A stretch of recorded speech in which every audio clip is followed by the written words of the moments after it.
If you don't know by now, you should. My name is CM Punk, and what I am is straight edge. I'm drug-free, I'm alcohol-free, and that means I'm better than you. Does that sound familiar? Those words I spoke for the first time over 20 years ago, and they became the foundation of my career. And I can sit here in Nashville, Tennessee, and feel pride that that foundation grew into such a career that I have managed to inspire the next generation of professional wrestling. Some of them are sitting in the locker room right now. Some of them became wrestlers because of me. Some of them became straight edge because of me. Hell, some of them sit like I do. And then there's MJF.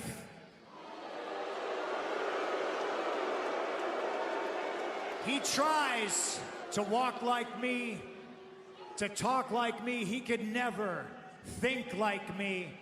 But when he beat me in my hometown twice, you would think that I would be furious, that I would be mad. But to tell you the truth, Max, I'm proud of you. Where you stray from the path is you fail to retain the knowledge of the lessons that you are being taught.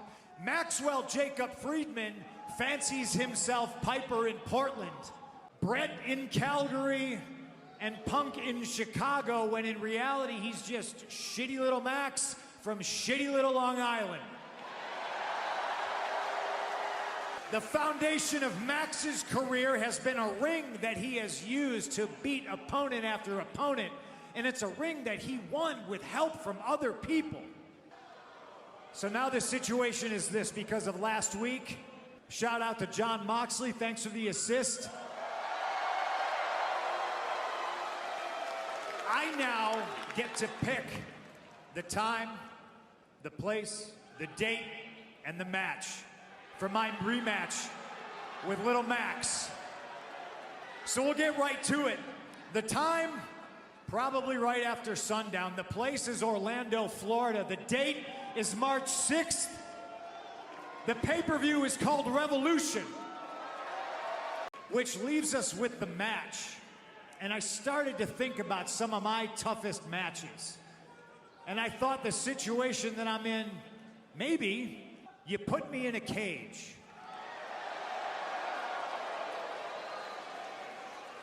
No, but let's be honest. I've seen Wardlow. I'm sure he can climb a cage. And Max can still run. Max can still climb out of a cage and run from the lessons that he so desperately needs to be taught. Piper in Portland.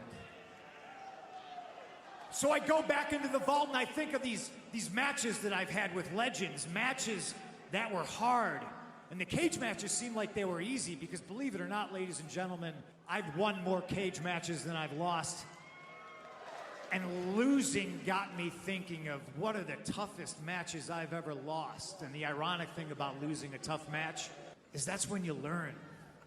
Those are the lessons that I really retain, because we need Max to learn some lessons. So I thought back on the toughest matches of my career, matches where I've literally left pieces of myself in the ring. And I think Piper in Portland. Piper in Portland. Max, you want to be tethered to Piper so bad, you're going to have to be tethered to me. And 2 days removed from the Hallmark holiday, Valentine's Day, I'm left without a Valentine. And it's very poetic that I get to ask you the question, Max. Piper had his, now I have mine. Maxwell Jacob Friedman, will you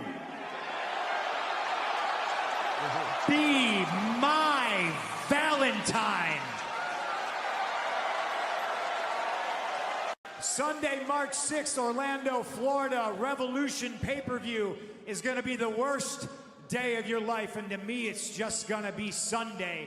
The price you paid to see me on this day pales in comparison to the price you will pay on March 6th. The canvas I sit on's not gonna be stained with your shitty spray tan. It's gonna be stained with your blood.